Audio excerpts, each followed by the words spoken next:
Also, Joe Biden has gone on record. There's videos out there of him on his stance on Social Security, wanting to freeze Social Security and Medicare. He didn't say anything about whether or not I was telling the truth about Social Security. Thank you guys. Would you consider looking at those programs, age of eligibility, Absolutely. cost of living, put it all on the table? The answer is absolutely you have to.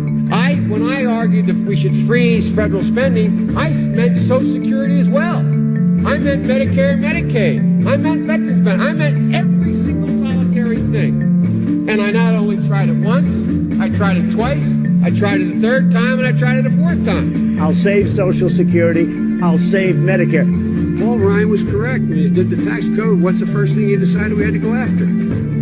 Social Security and Medicare. So basically, freezing means that it wouldn't be adjusted for the cost of living moving further. So basically, it's cutting the cost.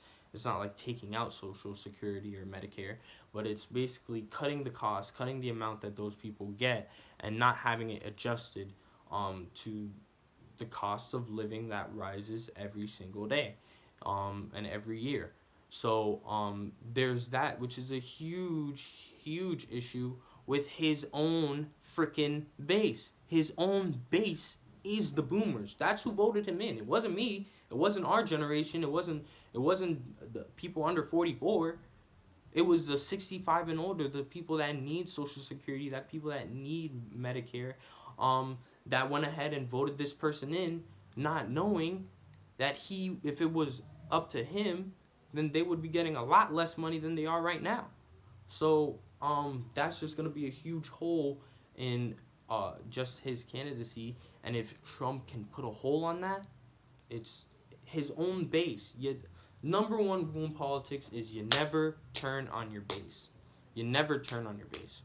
And just with that and all the other things that I've mentioned, even with just trade and the Iraq War alone, because of the amount of lives lost in the Iraq War and the amount of jobs and lives hurt because of his position and the outsourcing of jobs caused by NAFTA, TPP, and PNTR, things that he was all for.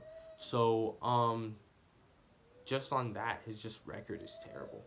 His record is terrible, and if Trump can shine a light on that, it's call it, race is over.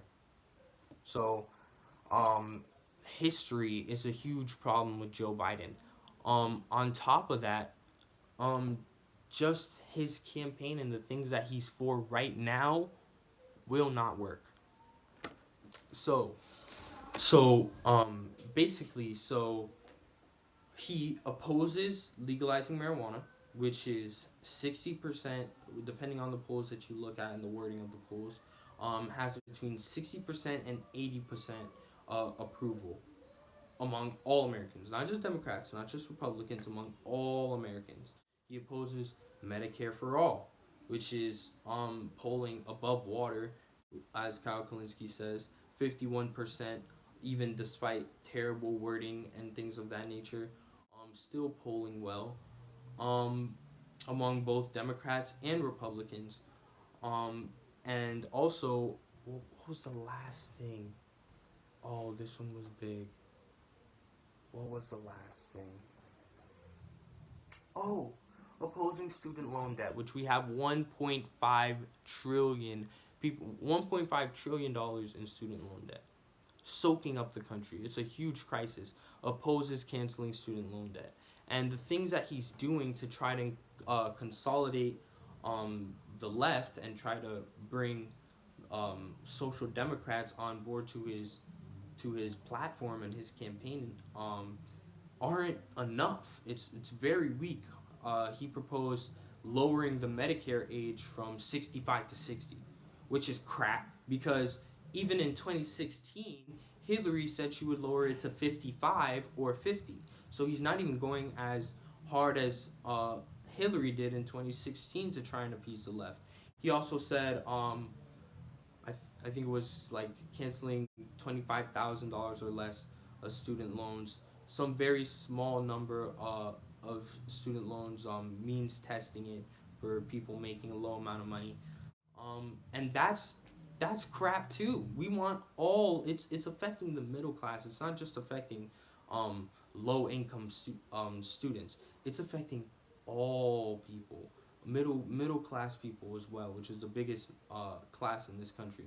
And he's just turning their back on them and not even trying to give them anything. Like even student loan debt, like that's not even.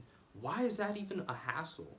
Why are we even talking about that? It's not even free college. I'm not telling you to go out there and support free college, because I don't even think that free college is like necessary or feasible. You understand? Like that's not something I go hard on. But student loan debt, come on. That's the very least you can do if you are really serious about winning this election, if you are really serious about getting the left and Bernie supporters who are so enthusiastic about his policies, then you need to give him some bone. You need to give them some bone, and he is not doing that, and it's just a huge hazard for the Democratic Party and going forward in this race.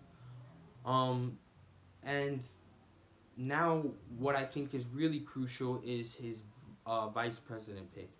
I would say go with Bernie, and Bernie is polling extremely high in VP preferences. People who, if they had the option, people would pick Bernie. Let's unite the party for real, so that we at least have a voice on his cabinet that can fight for the things that we know should be happening. So at least, give him that. I'm praying that he makes a good decision with his vice president pick, because that is really going to be very, very crucial. So yeah, those are some problems with Joe Biden, and those things make Trump the favorite.